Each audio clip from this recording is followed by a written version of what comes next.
ನಮಸ್ಕಾರ ಸ್ನೇಹಿತರೆ, ನನ್ನ ಚಾನಲ್ಗೆ ಸ್ವಾಗತ.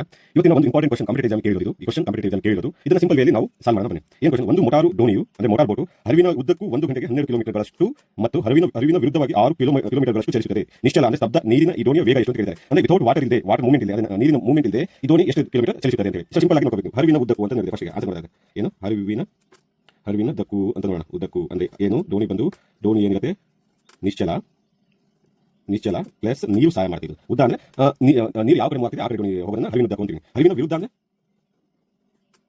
ಏನು? ಹರಿವಿನ ವಿರುದ್ಧ ಏನು? ದೋಣಿ ಅಂದ್ರೆ ವಿರುದ್ಧ ಅಂದ್ರೆ ಅಪೋಸ್ ಮಾಡ್ತೀವಿ. ಅಪೋಸಿಟ್ ಇಂದ ನೀರು ಮೂವ್ಮೆಂಟ್ ಆಗುತ್ತೆ ಅಂದ್ರೆ ಅದರ ಅಪೋಸಿಟ್ ಹೋಗ್ತಿರುತ್ತೆ. ಅಂದ್ರೆ ನಿಶ್ಚಲ ಮೈನಸ್ ಮಾಡ್ತೀವಿ ನಾವು. ನೀರು ಅಂದ್ರೆ ನೀರು ಹೋಗ್ತಿರೋದನ್ನ ಅದೇ ಮಾಡುತ್ತೆ, ಅಪೋಸ್ ಮಾಡ್ತಿರುತ್ತೆ. ಇದು ಎಷ್ಟು ಕಿಲೋಮೀಟರ್? ಹರಿವಿನ ಉದ್ದಕ್ಕೂ 12 ಕಿಲೋಮೀಟರ್. ಇದು ಎಷ್ಟು ಕಿಲೋಮೀಟರ್? ಹರಿವಿನ ವಿರುದ್ಧ ಒಂದು 6 ಕಿಲೋಮೀಟರ್. ಸೊ ನೀವು ಎಕ್ಸಾಮ್ಗೆ ಡೈರೆಕ್ಟ್ ಆಗಿ ಹಾಕೋದು ಈ ಒಂದು ಹೇಳ್ತೀನಿ ನೋಡಿ. ನನಗೆ ಏನಾಗಬೇಕು? ಈ ನೀರು ಕ್ಯಾನ್ಸಲ್ ಆಗಬೇಕು. ಇದನ್ನ ಕ್ಯಾನ್ಸಲ್ ಆಗಬೇಕಂದ್ರೆ ನಾವೇನು ಮಾಡಬೇಕು? ಇವೆರಡನ್ನ ಏನು ಮಾಡಬೇಕು? ಕೂಡಿಸಬೇಕು ನಾವು. ಸೊ ಹರಿವಿನ ಉದ್ದಕ್ಕೂ ಪ್ಲಸ್ ಹರಿವಿನ ವಿರುದ್ಧ ಕೂಡಿಸಿದ್ರೆ ಏನಾಗುತ್ತೆ? ದೋಣಿ ನಿಶ್ಚಲ ಸ್ಥಿತಿಯಲ್ಲಿ ಪ್ಲಸ್ ನೀರು. ಇದಕ್ಕೆ ನಾವೇನು ಕೂಡಿಸ್ತಾ ಇದ್ದೀವಿ?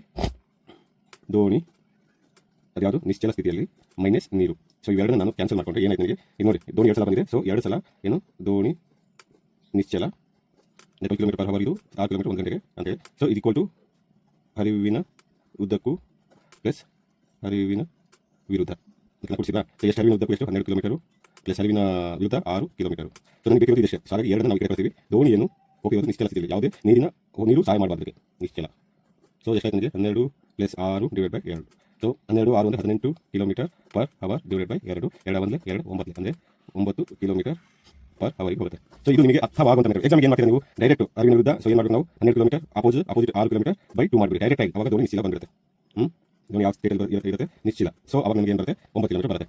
ಸೊ ನೀವು ಮೇಲೆ ಹೇಳಿದ್ದು ಅರ್ಥ ಮಾಡ್ಕೊಂಡು ಮಾಡುವಂಥದ್ದು. ಇದು ಎಕ್ಸಾಮ್ ಪಾಯಿಂಟ್ಗೆ ಸ್ಟಾರ್ಟ್ ಇದು. ಅಂದರೆ ದೋಣಿ ಉದ್ದಕ್ಕೂ ದೋಣಿ ವಿರುದ್ಧಕ್ಕೂ ಎರಡನ್ನು ಕೂಡಿಸಬೇಕು, ಡಿವೈಡ್ ಬೈ 2 ಮಾಡಬೇಕು. ಅವಾಗ ನಿಮಗೆ ನಿಶ್ಚಲ ದೋಣಿದು ಸಿಗುತ್ತದೆ. ಸೊ ನನ್ನ ಎಕ್ಸ್ಪ್ಲೇಷನ್ ಅರ್ಥ ಇಷ್ಟ ಆಗಿದ್ದರೆ ದಯವಿಟ್ಟು ಲೈಕ್ ಸಬ್ಸ್ಕ್ರೈಬ್ ಮಾಡಿ. ಆಮೇಲೆ ನಿಮಗೆ ಹೆಚ್ಚಿನಾಗಿ ಯಾವುದ್ರ ಬಗ್ಗೆ ನೀವು ನಾನು ಎಕ್ಸ್ಪ್ಲೇನ್ ಮಾಡಬೇಕು ಹೇಳ್ಬೇಕಂದ್ರೆ ನನ್ನ ಕಮೆಂಟ್ ಬಾಕ್ಸಲ್ಲಿ ಕಮೆಂಟ್ ಮಾಡಿ. ಧನ್ಯವಾದಗಳು. Thank you very much.